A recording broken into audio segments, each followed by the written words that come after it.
So thank you for coming. Thank you for finding the time for yourself and for your well-being and the curiosity that's necessary for everything in life, really. So thank you very much. I'm going to give you a brief overview so that you know the little structure of this webinar. We're going to introduce ourselves. So Pooja and I will spend a few moments to introduce ourselves and speak a little bit about ourselves. And after I will pass the presentation on to Pooja. So I will share a document, which is a presentation, and Pooja will go through the first part of the content, explaining a number of topic, a number of details of the topic that we chose, which is how to break free from stress. After that, there will be a practice round, let's call it that way. Pooja will run us through two techniques for managing stress. And then I will explain very briefly what HemiSync is, which is the technique and technology which we offer you as an experience today. We will do the experience. Before then, the recording will stop. Then we will have the experience. And after the experience, you are invited to share how you felt, what you perceived, and how was your experience in general. We will guide you through that too. And then we'll give you a little bit of information about when is the next webinar, what you can do next on your own, and about an event that we are organizing here in Naples, which is a 4-day event. I'll tell you more about it later. Okay, now we'll start. I'll pass it on to Pooja. Hi all, it's lovely to have you here today. So my name is Pooja Miles. I'm a public health specialist and epidemiologist. And I love what I do. However, one of the things that I found really helpful in my life has been using sound technologies from the Monroe Institute and similar that have really helped me optimize, how I go about things. It helps me with focus. It helps me to build resilience. It helps me to sleep. So there have been multiple applications. And I've been doing that for many, many years. And it was finally that I was persuaded to actually become a Monroe Institute outreach trainer. And the reason why I was persuaded was because more and more I'm seeing people in not only in my social circles, but also in my professional circles. Like when you meet people at conferences, eventually the topic will come around to stress and burnout and how people are finding it difficult to sleep. Sometimes they're struggling with ADHD and other factors. And so I started by just sharing my experiences with them. And I thought, well, this needs to be shared further with more people so that, because these are technologies which can help. So that's why I'm here. And I'm really looking forward to this. And this is a topic, again, as I said, it's very close to my heart. Um, because I have seen so many people close to me who have been affected by this, and there is a way out. So, Valentina? Yeah, and that's definitely the good news, the way out. Okay, my name is Valentina. Most people in the UK call me Val, which I really like because if you say it really quickly, Val, Val, Val, Val, Val, Val, Val, in the end it sounds like love. I love this. So yeah, so Val, Val, Val it is. I have been looking for the answers to the big questions of life for a very long time. Probably started too early, and it's never too early. Somebody could say, but there only comes a time later in life when you have built the tools and the instruments and the knowledge that will help you find the answers. And one of these is, who I am, for example, for real. Other than the flesh and meat and blood where do my emotions come from? And why do I have so many questions? Was one of my questions. So I started a long time ago a path. I started on a path of meditation, and it was super interesting, and it took me through a number of steps and phases where I was actually more than able. I just couldn't help learning more techniques and learning which would help me learn more about myself. And very soon I found out that learning about yourself means learning about others and also about the universe. So I found it really suitable and a really great fit when I met the Monroe Institute. Because it gave me the possibility to go further in my research, um, and quicker in a way that still allows me to process. And the most important thing for me was that each single track and each single exercise takes you exactly where it tells you it will take you, and most importantly, it takes you back to where you started.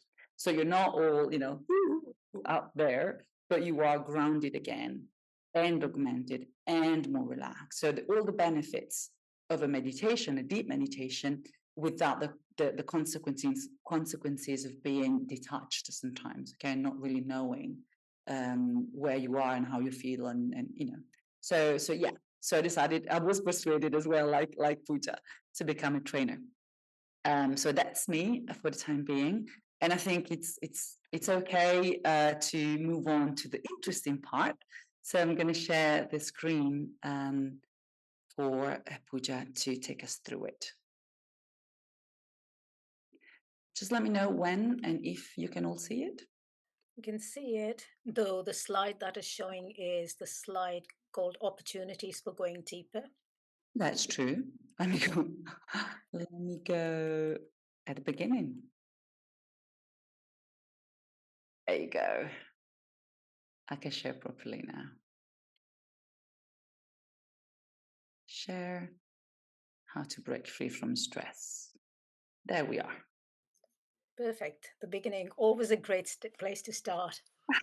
Now, the first thing to say is just relax, just listen, just absorb. You don't have to write notes furiously, because if you want copies of like a PDF copy of the slides, Val will put in her email address and you can always contact her and she'll be willing to share that with you. So let's get into the topic. So, when we talk about stress, the first thing to do is understand what is stress. And I don't know about you, but a lot of us and a lot of people I meet, I guess it's a bit of the conditioning that we've had. Sometimes it can feel like it's not really a real thing. It's something made up. It is someone who just isn't trying hard enough. But actually, there is really good evidence to show that stress is a physiological response. So it is your body's response to threats in the external environment. That's what makes it different from things like anxiety, which can sometimes come from internal things. But there's usually with stress, there's an external stressor, and your body is responding to it. Now, stress is not always bad. There is eustress, so spelled EUSTRESS, which is good stress, because the good stress can be a driver for us to become stronger. Um, but then, if that stress becomes chronic or extreme, then it can become distress. And that can then adversely affect our physical and mental health. And as I said, there are, and I will, throughout the slides, there will be links which later you can click through. There is good evidence. You can actually objectively measure stress using biomarkers.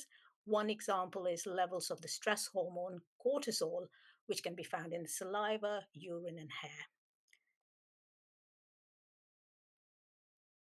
So, what do the symptoms of stress look like? Now, these are some physical, mental, and behavioral symptoms. People might have one or a combination of them. Um, and especially if these symptoms manifest and there is no clear explanation for them, it is something worth considering that maybe this is a manifestation of stress. So, physical symptoms could include things like unexplained headaches, dizziness, muscle tension or pain, stomach problems, chest pain, increased heartbeat, sexual problems. Mental symptoms, and these are more difficult because it's easy to dismiss some of them and just tell yourself, oh, I must be imagining this, or I'm just having an off day. But if you are consistently experiencing these, it's worth considering, are you stressed? Is there something in your external environment that is really affecting you adversely?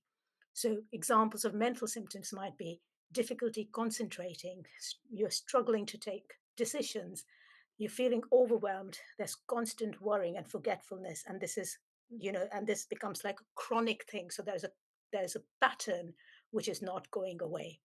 And then finally, there might be changes in behavior. And again, you may or may not notice them. Sometimes it's people who are close to you might notice it and then might bring it to your attention and say, you're being irritable and snappy. Is everything all right? And that's when you might realize, oh, no, maybe things are not all right. Or if you feel that you have to sleep too much, you don't want to get up in the morning, or you can't get to sleep, or you're eating too much or too little, or you don't want to meet certain people or go to certain places, including things which might have interested you previously, but you just don't have that headspace to cope with that. Or if you're drinking or smoking more and you're getting into a pattern where every evening the only way you can unwind is like a couple of glasses of wine, and that's, without that you can't survive. So these are all symptoms of stress.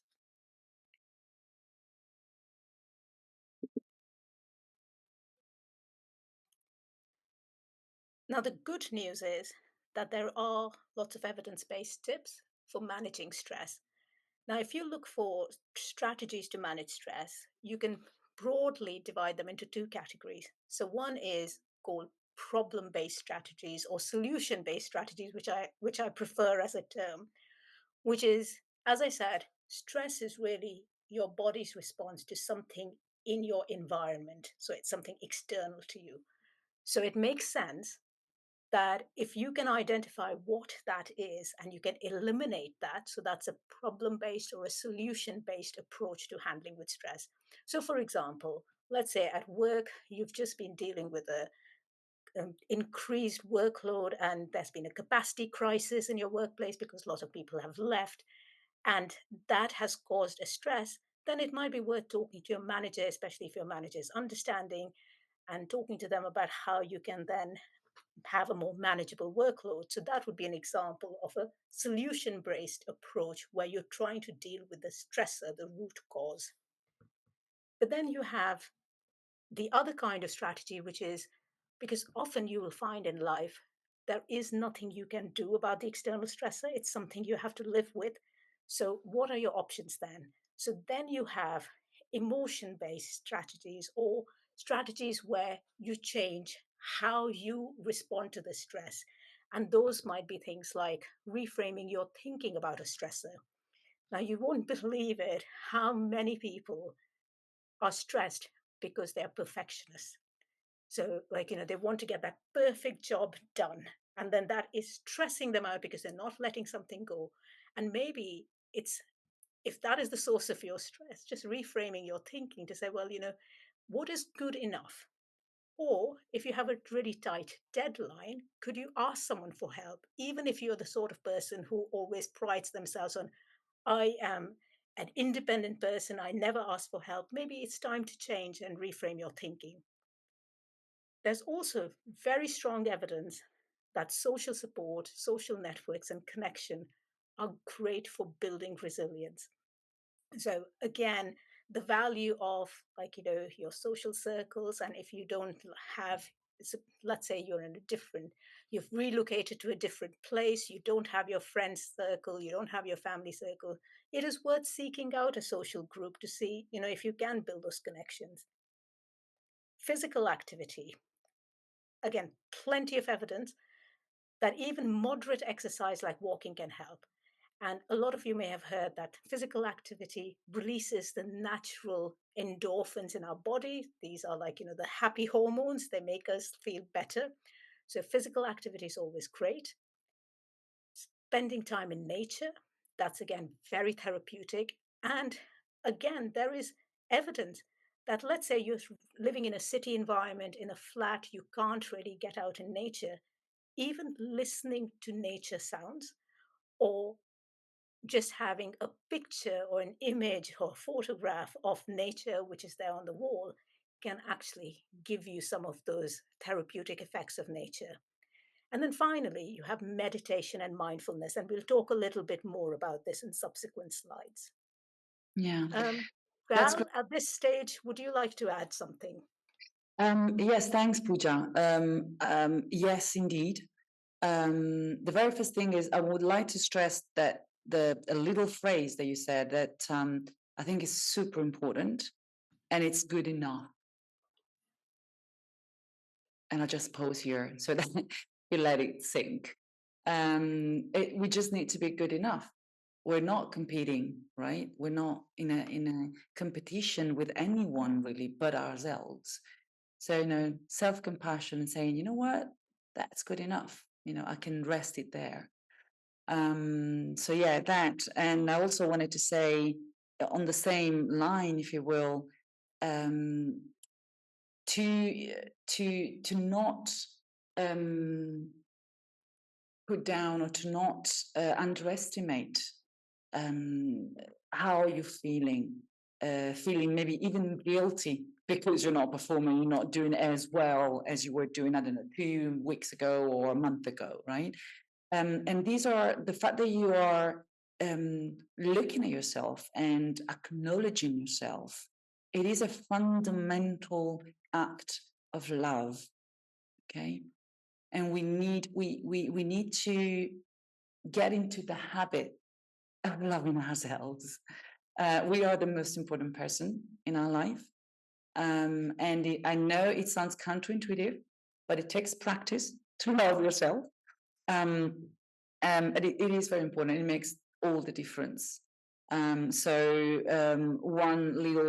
just add one little practical thing that you could do, and then I'll pass on again to Pooja. Is you can have, when you work, when your life is busy and you have got so many things to do, and there's one thing after the other, it's very difficult to find the presence to say, okay, now I'll stop and I'll do a meditation or a breath work, or I'll just look out of the window because we are into our screens or into our activities anyway.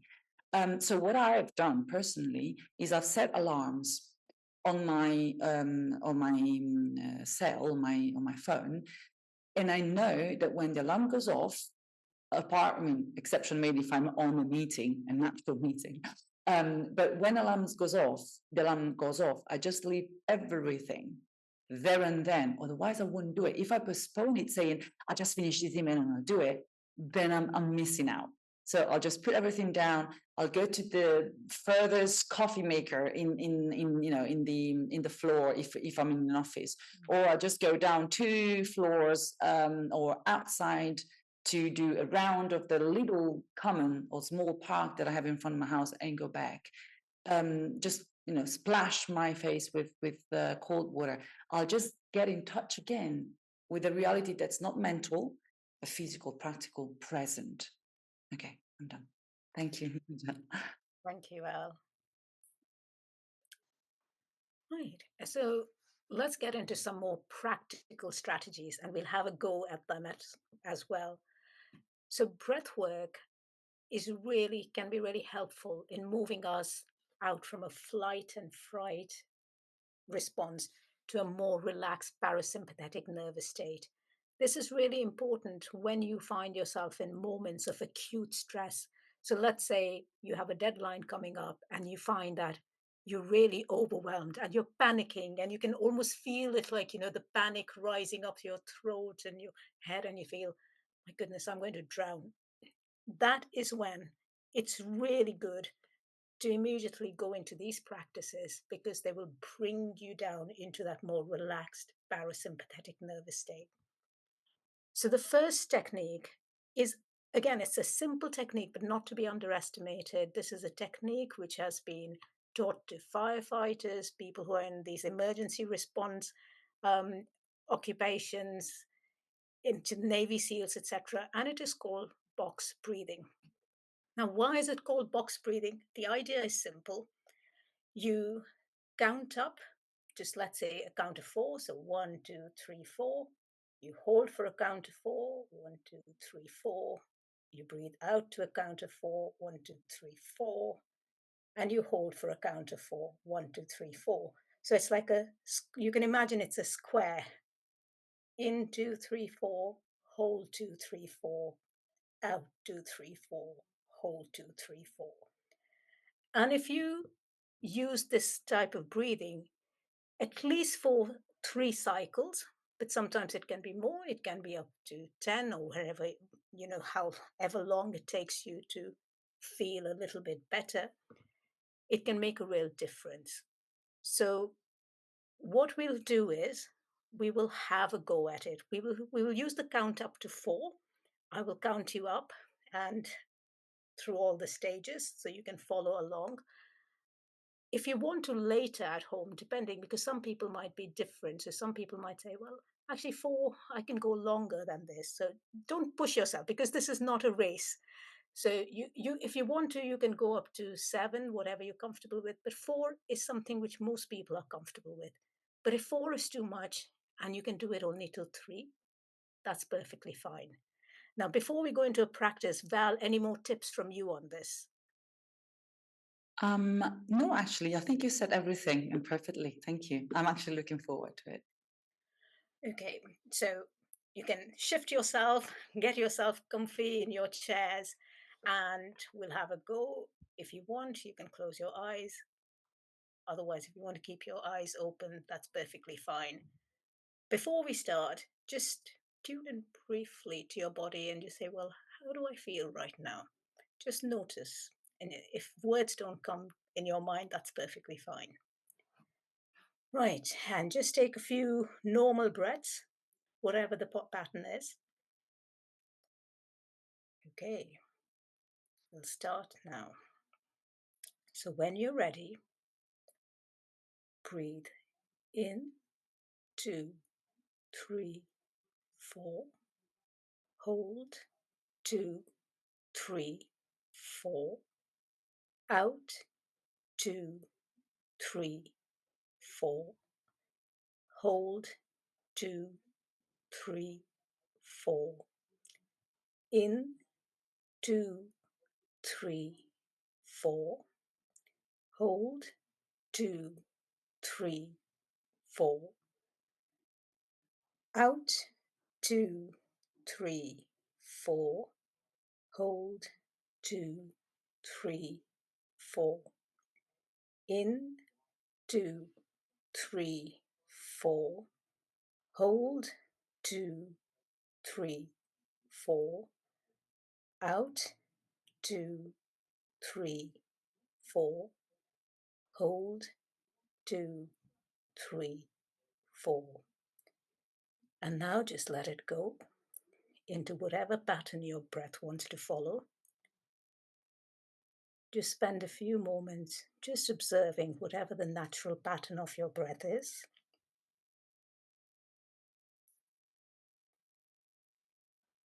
And just tune in again to how you feel.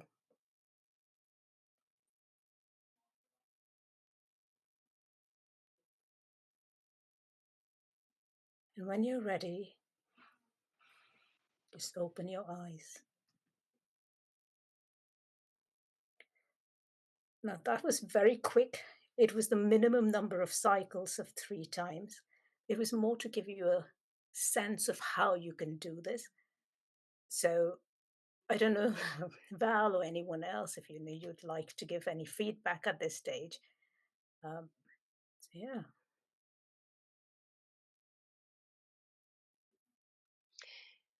I think there was a sense of lightness after that, even if it was a cycle of 3 times. But I felt immediately after that very lighter, and I think automatically my breathing as well is slowed down.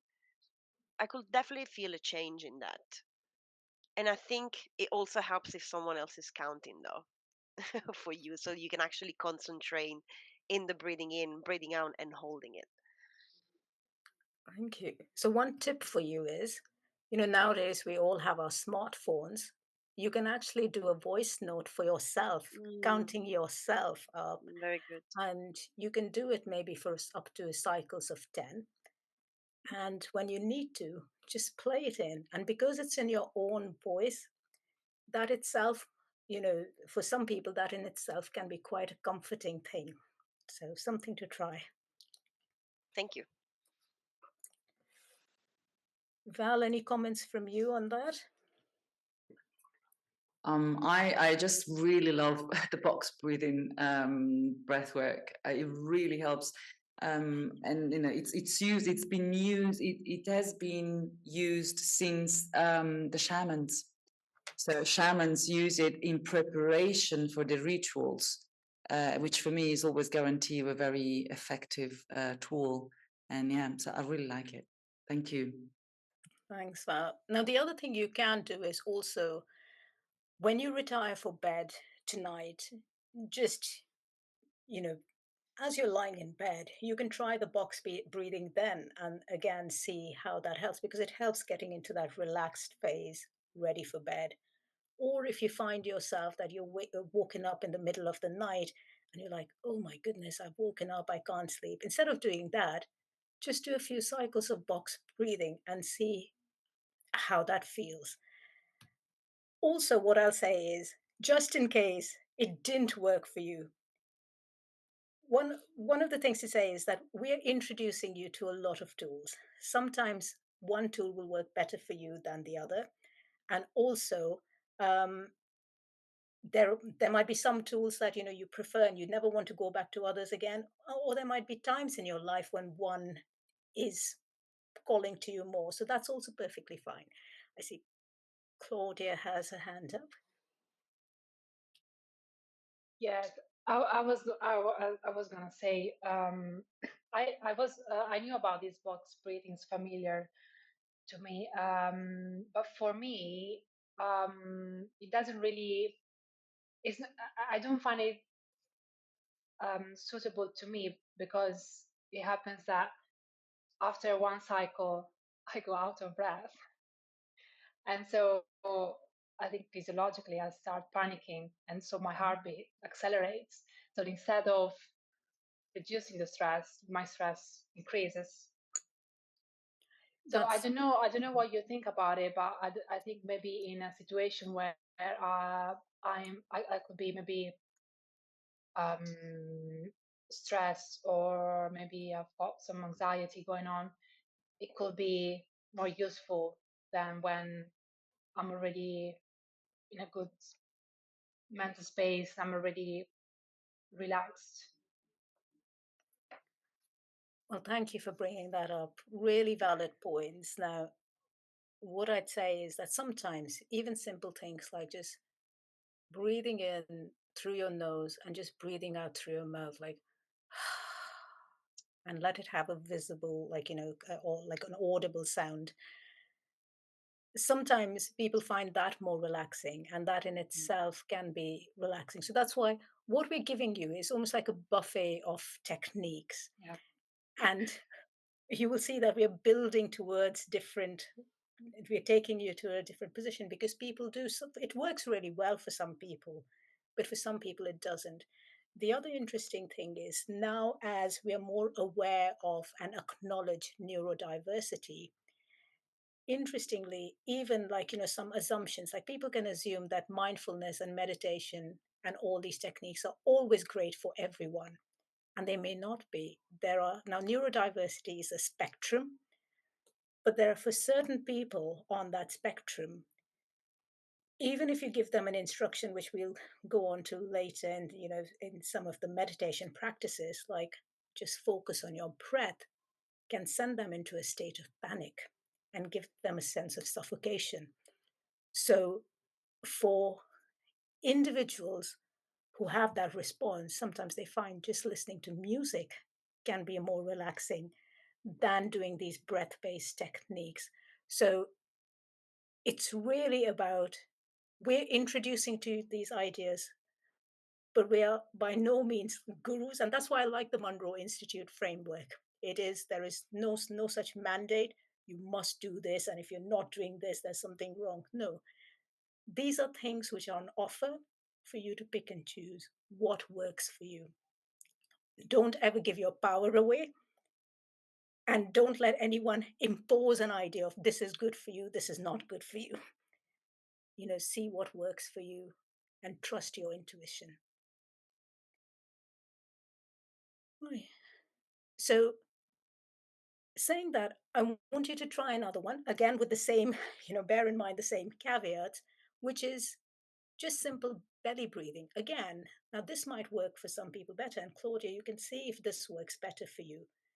The idea is, in today's day and age, again, and especially for women, we've always been conditioned, don't let your stomach hang out.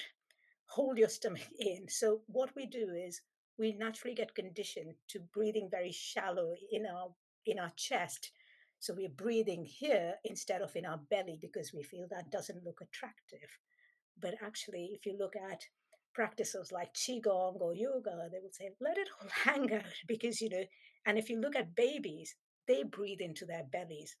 So the idea of belly breathing is really simple. It's like you can put one hand on your belly, one hand on your chest. And what that does is it just helps you become a bit more aware of how your breath is moving your belly. And then you breathe into your belly and let it inflate fully. Again, you don't have to push it. This is not a competition, and you don't have to forcibly inflate it to a point where it's uncomfortable. But just let it go out. And then breathe out and let your belly deflate naturally. And again, just repeat this for 3 to 5 cycles and see what happens.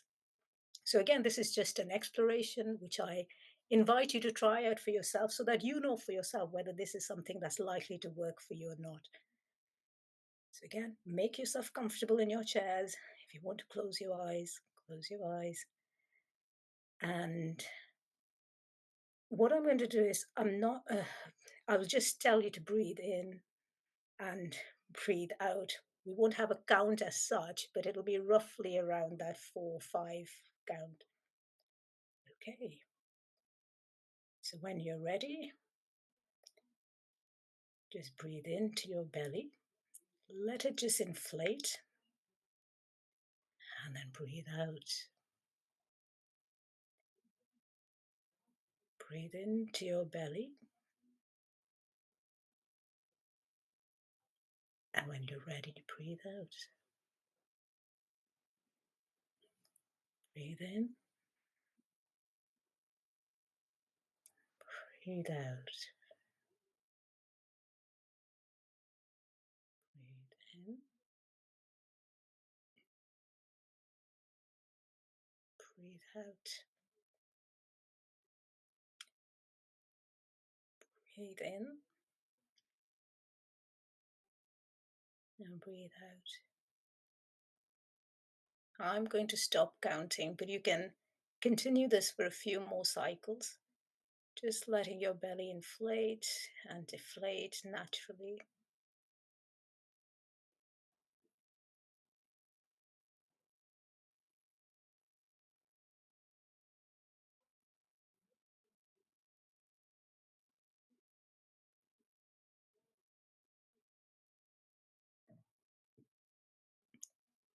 And when you're ready, just let your breathing go into whichever normal state it wants to go to. And gently open your eyes.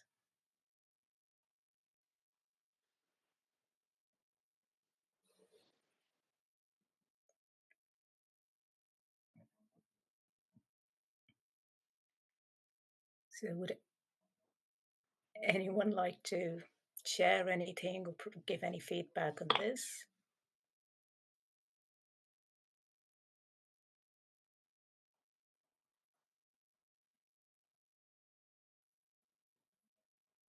I just am so relaxed. I was actually yawning. And on this note, I will say There's another misinformation, if you will, in our society. We are told that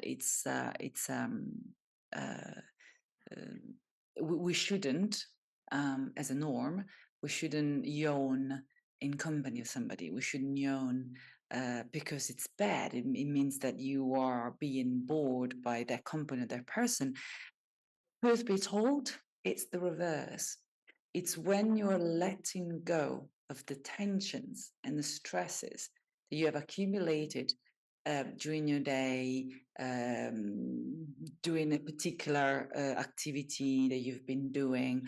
It's then that you are able to breathe more deeply. By breathing more deeply into your belly, just like Puja had us do, you need to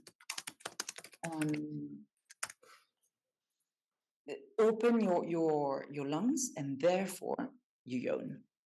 So it is actually a very positive thing to do. It means that either the situation or the person you're with is actually relaxing you. So there you go. Reframing our thinking, as Pooja was saying earlier. Now, I noticed that there is someone who's joined us whose microphone is being plugged. Let's see if you can hear. Okay, that's fine. So participate the best as you can. And if you have a question, just put it in the chat and we'll come to that. Now, given that Val talked about yawning, I'm going to give you a bonus tip if I'm allowed to do that. Well, we like it's something which I've found really helpful. It's not generally considered as part of managing stress, but it's a really good tip for relaxing your muscles before you go to bed. So, this is your temporomandibular joint. So, if you open your mouth, you can feel that joint there. So, where there's a little depression, so just in front of your ears, and you can feel that going. If you just kind of with your fingers, like just get your fingers together, maybe 1 or 2 or 3, and just massage that in a way, whichever way feels comfortable to you. And you can massage that just before you get into bed. And that can help release all this tension that we hold in our jaws, because we actually hold quite a lot of tension in our muscles. Now, I find that if I do this for about a minute, I will often start yawning, and that is a sign of the tension being released. I'm trying not to yawn at the moment, but yeah, so it's something that's worth trying. Thank you. Okay, and so should we? Oh, Susan, we can see you. Wonderful. Yay. You can see me at last, and I hope you can hear me now. Yes. We can. I've Welcome. struggled a bit. I've had to work my way around, find how to unblock it, but I'm with you now fully. Yay. Well, okay. Sorry, can I ask you if you could show again where the point is? So if you open and close your mouth, you will feel your joint open. So that is your can I suggest that you turn a little bit your head so they can see? Thank you. Perfect. Okay. Yeah. And so it's in that space that you don't have to get it exactly right. That's why I say use 2 or 3 fingers as well, because you definitely get it.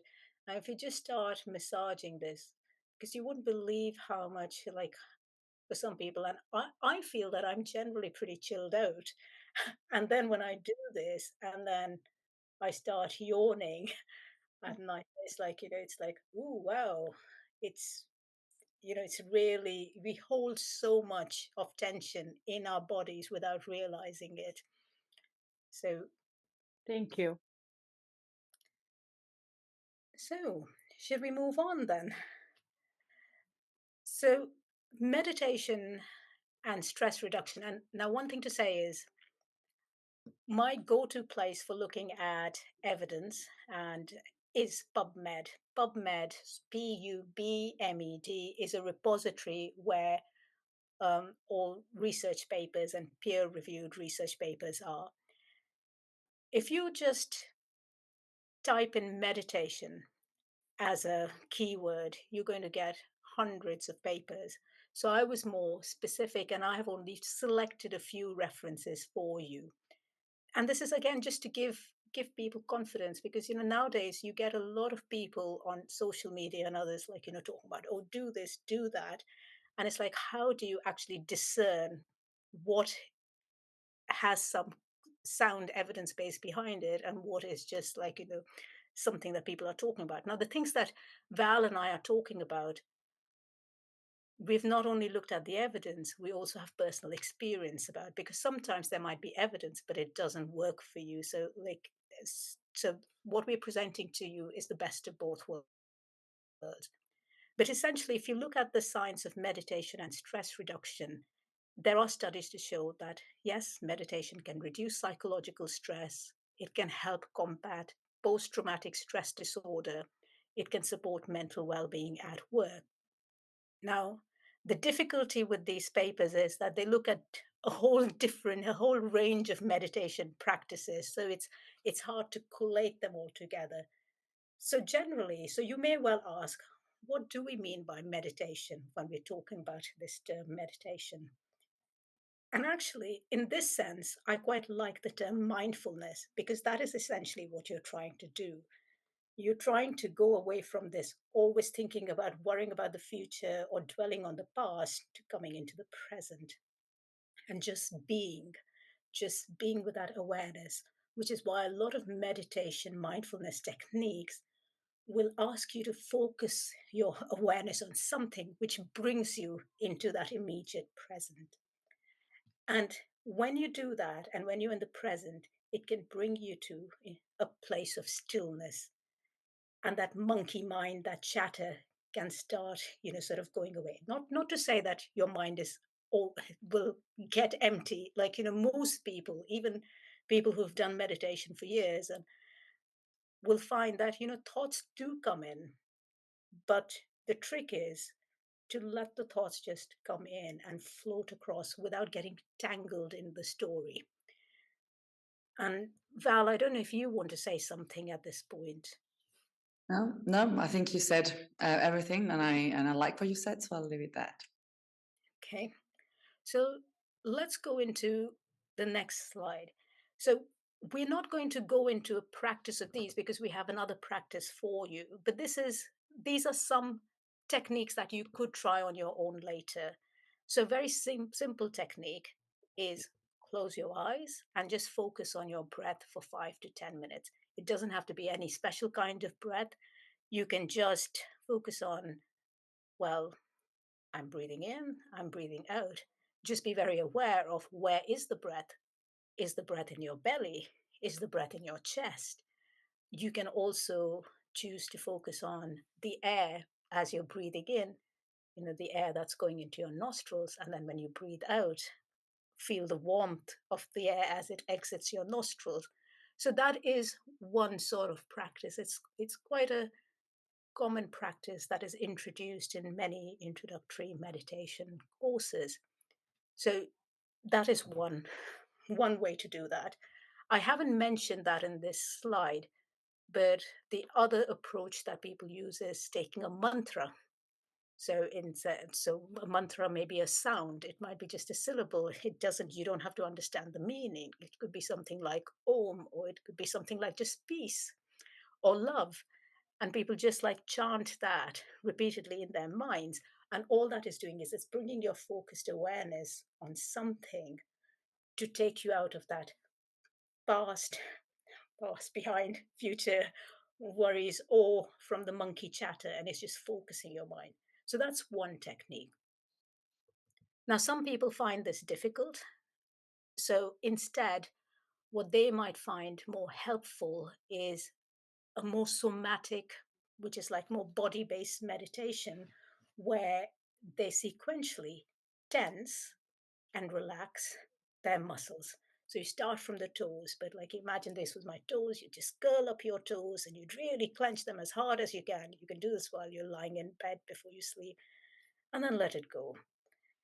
And then you go up to your ankles, and then your calves, and then your knees and your thighs, and you work your way up till you get up to your face. You can even scrunch up your eyes as hard as you can, and your scalp muscles. And just that process, the contrast of clenching and then letting go, can bring these waves of relaxation into your body. And so these are some common techniques that you can use for trying this meditation and mindfulness practice. Val, would you like to add anything here?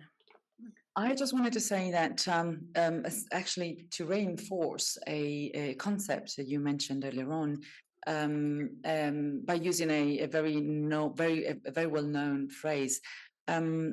Whenever we speak about human beings, whenever we speak about men, women, people that have emotions and mind and experience of past and that can be more or less traumatic, but definitely it's dense. We can't think along the lines of one size fits all. And this is the reason why, for example, we have decided to set this webinar. One of the target, the aims, the goals of this webinar for us was to inform you of a number of techniques. So we started with the breath, and then we went down to something more physical, focusing on the belly, and then we're now again switching to the subtlety of feeling the air that goes in and out of your nostrils. And now we're going back to the bodily sensations. That's because, first of all, we're a complex being, and we're not made only of our mind and our sensations, which are the subtle sensations of energy, if you will, but we're also made of very physical matter, right? So we need to find ourselves, our own balance and our own way that sounds better and best and feels best for us. And never let, and you said this already, Pooja, and I really liked it, and it's definitely something I really believe in. Never let anyone say to you what's best for you. They can't know. And never give away your power. That's the phrase you used, Pooja, earlier. By contrast, what we're trying to do here, and what Monroe Institute is all about, is to get into your power, right? So that's what we're going to do in a meditation later, and something that we, Pooja and I, have really close to our heart. Thanks, Val. And just to say to that, so some of you might be wondering, so how does this actually help me manage my stress? So if you're in an acute phase where you're feeling overwhelmed, what this does is it takes you away from the worry, because it's taking your focus away from that into something which is more neutral, whether it's your breath, whether it's your muscles, whether it's a mantra. And it gives you those momentary sort of the points of relief. Now, for a lot of people who have meditated, and some of you may have done that, so I don't want to assume you haven't, but like even those who've done meditation for many years, it's not as if in a meditation practice of, let's say, even 10 minutes or 30 minutes, that you're all the time going to be in a particular state. There'll be moments where you manage to slip in between the thoughts, but those moments are enough to actually help you get out and break free from that acute stress. But it also gives you a taste of something which is bigger, the bigger picture, which allows you to build your resilience. Now this I'm speaking more from resilience, from personal experience, rather than, this is not something you're going to say in a scientific practice, because there are some things which you have to experience. It's really hard to, put in a like measure scientifically. I don't know, Val, if you want to add something there. No, I totally agree. And theory, probably we had enough of theories, and we need more practice. And that's actually one of the main mottos of the Monroe Institute is: don't believe me, try it for yourself. because that's your truth. And I think, Val, that brings us very nicely to your section, isn't it? Yeah, that's yeah. Oh, yeah. You'll have the references here as well. Right. Yes. Thank you, Pooja. Thank you so much for all the information and the exercises. We're going to move on now to the meditation made easy. That's how I called it with Monroe Sound Science. It's called Monroe Sound Science as an umbrella that represents a number of techniques and technologies and audio technologies that the Monroe has developed in these past almost 60 years of research, testing, and fruition of these audio tracks and technology. The one that we're going to explore today is called hemisync. Hemisync is short for hemispheric synchronization. And it goes quite intuitively that what the tracks will do is to synchronize the two hemispheres of your brain. Almost everyone nowadays knows, and after this call, you will too, knows that our brain is made up of two parts, which are called two hemispheres. These two hemispheres have very specific functions, and we use them in a very discriminating way, if you will. What I mean is that if you look at the picture on the right-hand side, we're going to use our left part of the brain, which corresponds to the right physical part, mostly to do anything that has to do with logic. So the speech, for the speech, when we speak, we're using the left part of the brain. When we do counts, when we count, we use the left part of the brain. It's also the part of the brain that's dedicated to a linear time. So when we think yesterday, earlier, now, and then later, we are thinking of our life using mainly our left brain. It's also the brain of objective thinking. It's also the part of the brain that allows us to define dimensions and space. Everything else, basically, probably the funnier parts of life, are ascribed to the right part of the brain. So the right part of the brain, which corresponds to the left part of our bodies, has more to do with we use and the right part of the brain functions particularly when we write music, when we listen to music, when we daydream, right? When we dream about our our ideal life, for example, where we dream about the next trip that we planned, when we think about a very beloved person, our niece, our nephews, our child, or siblings, right? It's also the part of the brain that goes way beyond time and space, which is why when we use the right part of the brain, we can dream of something that's happening in the future. Or we can remember sweetly something that happened in the past and feel as if it's happening now. So that's the art of our right part of the brain. It's also the part of the brain that allows us to feel the emotions. And then we have to use the two brains together to process it, because we need the language, and language, as we've seen, is used by the left part of the brain. So this technology helps the two hemispheres work together, and that has many benefits. It definitely relaxes you. We talked about stress, and we mentioned very briefly at the beginning the term and the condition of anxiety. Anxiety is something that comes, Pooja was saying, from internal stressors. And it's mainly and mostly in most situations is the idea or the delusion, we could say, of having control over things.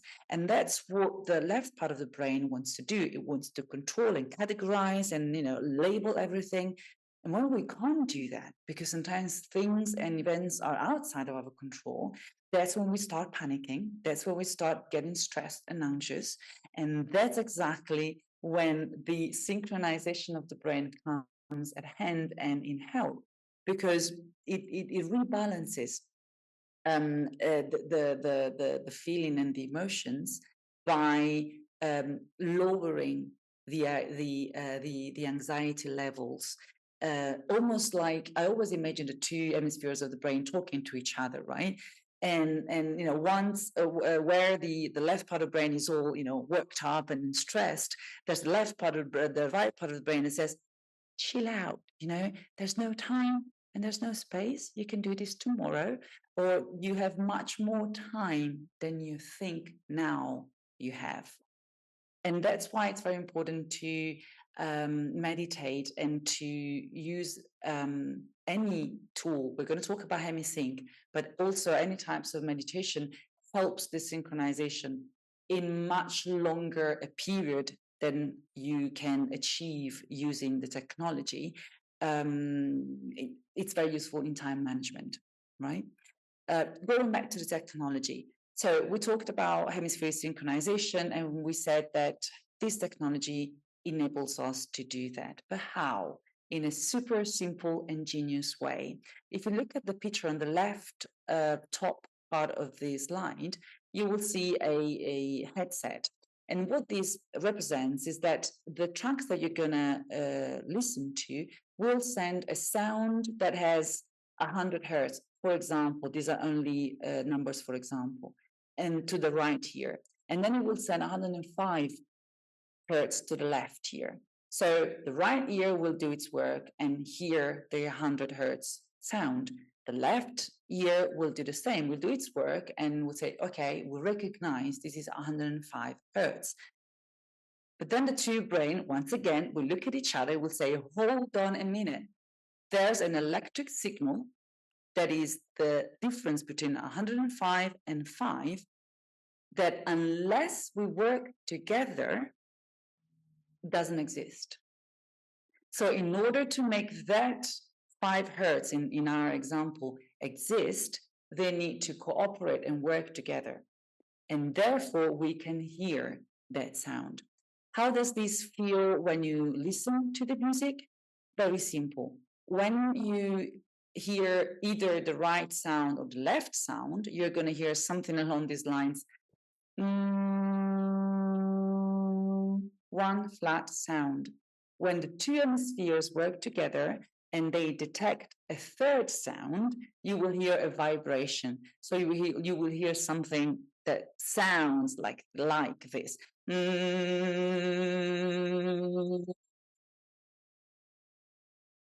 So there will be a third sound. And when you hear that, you will know straight away that your brain is synchronized. When the brain is not synchronized, now moving down to the third image on the bottom left, you have what we call an incoherent brain. So a brain that has all the colors represent the frequencies that are produced by the brain waves, okay? So you will have, it's almost like you thinking, okay, I'm going to do this. Oh no, hold on a minute. I need to do this. Okay, now I need to think about this thing. Oh, but what about that trip I was thinking about? And we are scattered. And in the same way, our brain behaves in a scattered way. But when we listen to hemisync, there you go. You have a coherent brain. It's a type of brain that we call a whole brain. As you can see from the picture, all the colors behave in a harmonious way, and they create a functioning of the brain that, if you look at it, it's simply beautiful. And everything that's beautiful in nature is perfect, basically, and it's healthy. Right. One last thing before going to the exercise. I was going to say something. I would like for Pooja to add something about the frequencies, but I wanted also to say something I completely forgot. Okay, I'll pass on to you, Pooja, and then I'll explain the exercise. Thank you. Thanks, Val. And just to reassure people, we are going to have a little experiential exercise, but don't get worried. Like if you can't hear a wobble or something, it's all right. The technology will work if you've got earphones or headphones. So don't focus on, can I hear this? Can I not hear that? Just go with it. So I think you have another slide with the frequencies, Val. Yes, correct. Now, what Val explained to you was how the technology encourages both parts of your brain to work together. But the other special thing is with the Monroe Institute, they have mapped different consciousness states. When I say consciousness states, I just mean different states of awareness, which are good for different applications. And they've mapped it and they know exactly what the frequency ranges are. So, depending on the application of interest, like let's say you want a track to help you go to sleep, you might pick a track from the Monroe Institute, which is for sleep, and they've put in delta waves. They might be now they put in a quite a layered mix, which is quite precise to get you to those stages. And this is quite helpful because the technology ensures that you get there. It's a bit like Val saying, come and see us in Naples. I'm going to give you a map. I'm going to take you on a bus and I'm going to take you to Naples. Each of you will have a different experience of Naples, but what we can say for certainty is you are in Naples. So that is where the beauty comes in. So the track we have chosen for today is one that helps you with relaxation because it's got those frequencies that promote this. Val, I wonder, were you going to talk about the frequency following response? Is that what you meant to say? Ah, no. Absolutely, yes. You heard my thought. Absolutely, yes. So I'm just going back to the slide that we were looking at earlier to add this. So the 5 hertz, the difference between the two sounds that I was talking about earlier, it's called binaural beat. So that 5 hertz, that's the electric signal that the coherent brain can actually hear and process. That's called binaural beat. There's another criterion and another characteristic that hemisync plays with, which is natural to our brain, which is called, as Pooja mentioned, a frequency following response. The frequency following response enables it's that response of the brain that allows the brain to learn how to reproduce by itself the same frequencies that the track has encouraged it to produce in the first place. What I'm trying to say here, and what will help us understand the concept, is by comparing the brain to a muscle. Our brain is a muscle, right? So when you go to the gym, you have no muscles, and you just work and function in the simplest way. That's how we use our brain, in the simplest way. But then if you go to the gym and you start working with the weights, very soon you will be able, let's say, to raise 10 kilos. And that's what happens to the brain.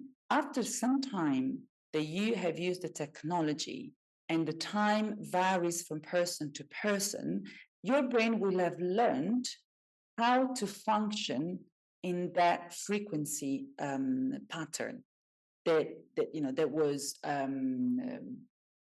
produced by listening to the track.